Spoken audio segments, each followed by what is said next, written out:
Okay, it is 9:30 on Thursday, September 18th. The Rich County Board of Commissioners in session. I'm Commissioner Tony Vero, joined by Commissioner Banks. We have our Senior Clerk Stacy Crawl, the wonderful people of JFS and Lori Bedson and Toby Borders, our County Administrator Andrew Keller, and our Maintenance Superintendent Josh Hicks. We have some Job and Family Services contracts to discuss today. Our group does a great job. It's very complex in terms of the funding and how it flows and the requirements to maintain accurate records and to put them in right places. And they're here to discuss that today. And so who wants it? Toby. We have a total of 15 contracts today. Okay, so may I ask you a question? I know I just stopped you. Okay. So you said we have 15 contracts? Yes. I only see 14 on the resolution. The net transportation for Inglefield is not listed on here. It's processed a little differently because we buy them in advance and they go to local account before I can transfer them to a net expense. So they are not normally listed on the Will resolution. that come to us later or how does that? It's in the stuff and it was, That's in the, okay, that's the prepaid fuel as it's listed. okay. Yeah. Okay. It's hard to follow. Okay, that answers my question. Thank you. So the first set that are listed there are for TANF contracts. We have the renewals basically of the ones we do every year, Catholic Charities Program, Success Unlimited with Catalyst, adding additional funds to the CCMEP Youth Services with Catalyst, in addition to the WIOA we did back in July. And then the Children's Auxiliary is the new store that helps us with the backpack program, and then we pay for dressing days throughout the year. The next group are our Title 20 and our Title 20 TANF transfer. Again, these are the same contracts that we normally do, Catholic Charities, Mansfield Richland Public Library 211, Domestic Violence Shelter, Wayfinders, and Richland County Children's Services. And then the last set is the net transportation. So all of the 5 providers did want to renew their contracts this year. Right now, from October of last year, we are at a little bit over $1 million in the net transportation expenses. And that this month will, for September, so we'll be around 1.1 by the time everything's Is done. the prepaid fuel, Toby? It's a contract for 25,000. And that's where we give them the gas funds. The people who have their vehicles. So Hey, thank you. That explains it. Motion to approve. So made.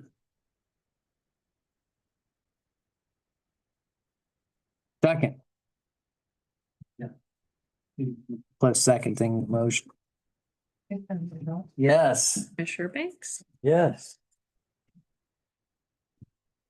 Okay. That it? Piece of cake. Nothing at all. Thank you, ladies. thank you. And later today.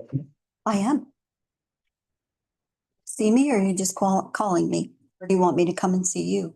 I'll either come see you or call you one. Lori's gonna be busy the rest of the day now. I mean, I'll be busy, but Motion to certify the record of proceedings for September 4th. No move. Second. Commissioner Barrow. Yes. All right, Stacy, we have September 16th. I think this may be a typo on the very first topic, 0.0.52. You have there where we have not had that problem. And then it says, we see more supplies coming to the market. Suppliers. I think it's supposed to say, we do see more suppliers coming to the market. So I'll make that motion to amend. I don't think I'll change the formatting.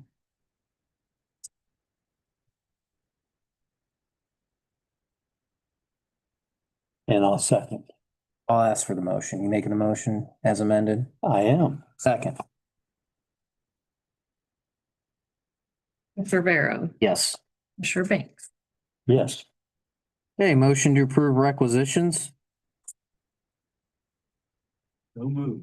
Second. Pharaoh, Yes. Commissioner Banks, Yes. All right, next up, we have weekly transfers and appropriations.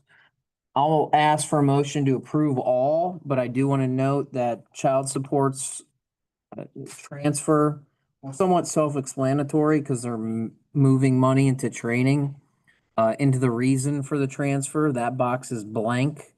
Can you please remind them again that we still want information in there, even if it's just a little bit, what kind of training, okay? I'll ask for a motion, and if you could just remind them next time. No move. Second, Pharaoh, yes. Commissioner Banks. Yes. All right, next up, we can do these two together because they're both with KM's Feed Store. These are for rock salt. One's for maintenance and one's for Dayspring. The maintenance is 3,185.00 and the rock salt for Dayspring is 2,548.00. May we have that motion? No move. Second, Commissioner Pharaoh, yes. Commissioner Banks. Yes. Okay, cybersecurity, recent state law, House Bill 96. Requires us to have a cybersecurity program that certainly safeguards the county's data, information technology, et cetera. We have an existing program, meaning the county auditor's office and those departments and elected offices that utilize county IT. However, in light of House Bill 96, those departments and offices that don't utilize county IT still comply with the bill. So we are sending a memorandum notifying them of that. And that if they are not fully supported by county IT, they must contact county IT to discuss their options to participate in the program. So may we have a motion to send out that memorandum? You may. Second, Good. Pharaoh, yes. Banks. Yes. All right, we have change order number 8 with the project for the land bank, the common areas and the restrooms. This will come out of capital. It's for $804.95 more. That's to fill and abandon 3 floor drains in the west restroom. May we have that motion to approve? Have that move. Pharaoh, Yes. Commissioner Banks. You need a second on the motion? I do, actually, yeah. Second. We all three have messed up on No, that. Yep. Cliff's fault. It'll be Andrew's fault. Yeah. This fault. That makes sense. I'm so used to saying second. He is so quick. Are we good, Stacy? Good. All right, next up, we have a quote for hallway chairs. I want to add a little information here. If the public does inquire as to why we are not using a public vendor for the seating in the office, Public vendor? a local vendor, excuse me, a local vendor. Thank you, Daryl. This is also part of the project for the common areas ongoing project we discussed.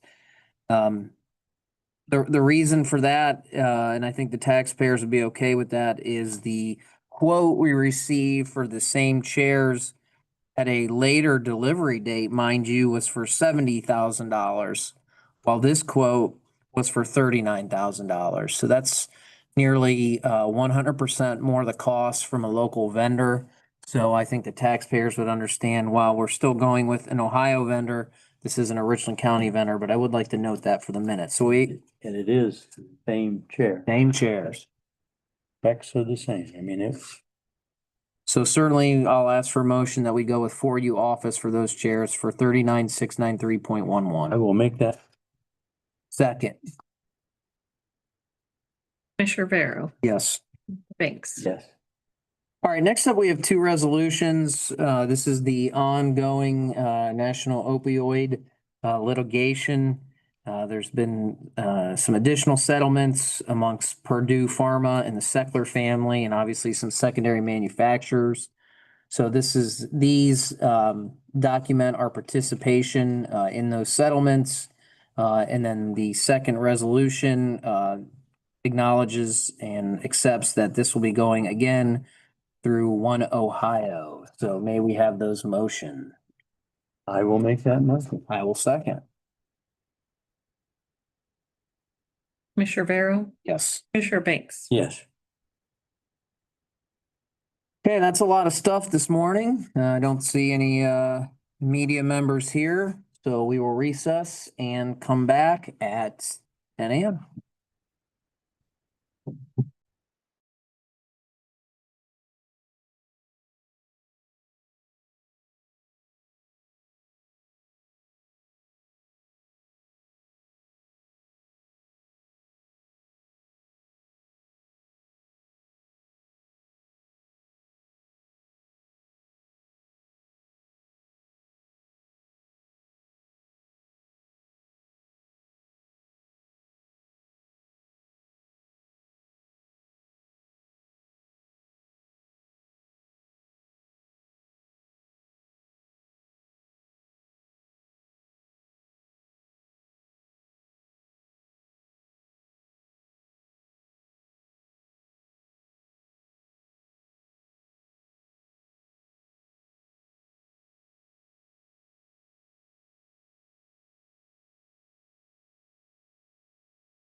Ish.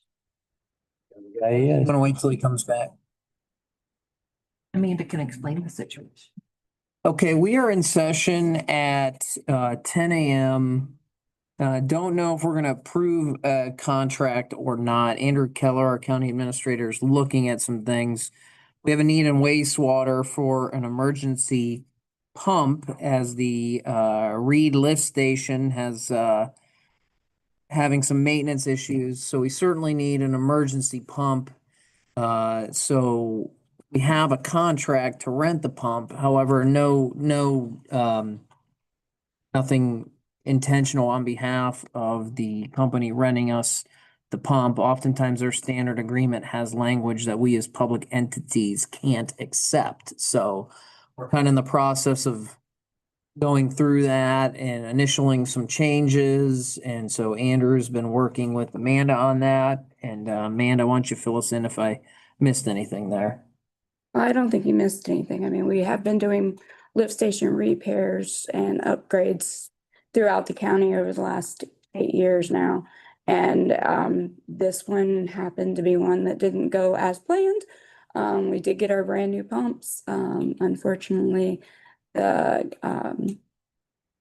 hydrogen sulfide gases in that developed in these wet wells had caused some piping issues that we weren't aware of until we put in the new pumps. And the pressure from those new pumps running literally caused blowouts in the piping within the wet well. So our bypass pump had been running okay at that station until the new pumps came in. And unfortunately, we were having pump issues with it on Saturday, and it went down. And we had to do emergency rental to get one in and to maintain the quality of service for our customers and keep us within our compliance with the EPA. This company has always been great working with us. I understand that they have put some language in that for other instances, but we've never had any problem with them or them with us. They've always been great and responsive to us for if we've had an emergency, and nothing was any different on Saturday. Me and another employee were out there for 12 hours handling the situation, trying to get the pumps and things up and running the way they needed to be. We do have a contractor meeting with us tomorrow to look at what it's going to take to replace this piping. This wet well is 24 feet deep. And we will have to be doing some bypass pumping in order to do the maintenance, the big repairs that need to be done. Unfortunately, we are not staffed, nor do we have the equipment to do something in-house of that size. So I will be coming to you once I know more about what that repair is going to cost. This pump is bigger than ours and can handle additional flow. Should we get some major rain event or something that causes us to have more than what we normally would, I feel way more comfortable with the rental pump being there to know that we can answer that and have an answer to that. But we're just going to be continuing to work forward with the rehab on this. It's just, we have a little bit more than what we had originally anticipated to do. But everything is in compliance the way it should be. Your employees, Amanda, or yourself that would be operating the rental pump? The rental company actually came in and set everything up for us. And we just monitor it. Should it go down or something happen, the rental company will send people up to repair it. But really all we're doing is monitoring, refueling with it. It has its own automatic start, stop, works off of floats. So it doesn't have to have 24 hours. We have our alarm system set up, wired in, so that we're alerted if the level comes up higher from where the pump's supposed to be staying, so that we're notified within enough time to get there to take care of and handle. Okay. I think operating fine, and that was normal. We have on-call staff that responds. More assistance is needed. then we need to call in inside contractors and we do.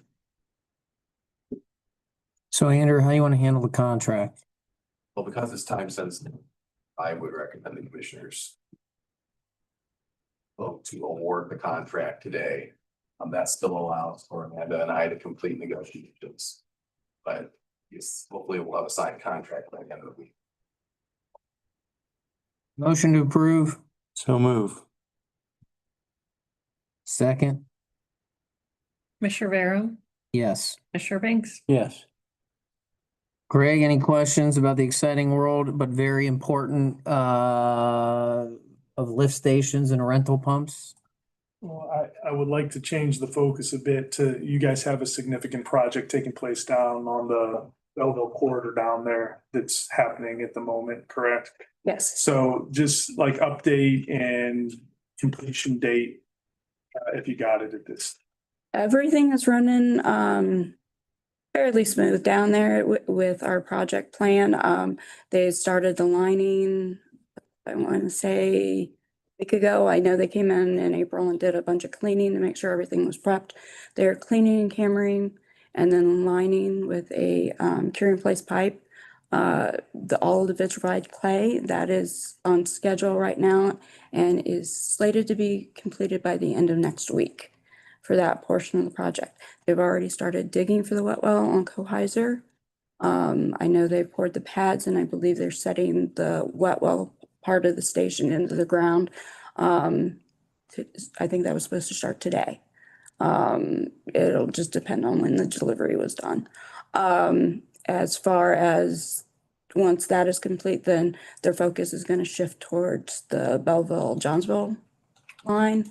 They've done the amount of dewatering down there right now, trying to get the site because it's going to be in the ground. I think they have to go to 30-something feet deep in order to set the next wet well for there. The road closure will begin for the corner of 97 Belleville-Johnsville Road.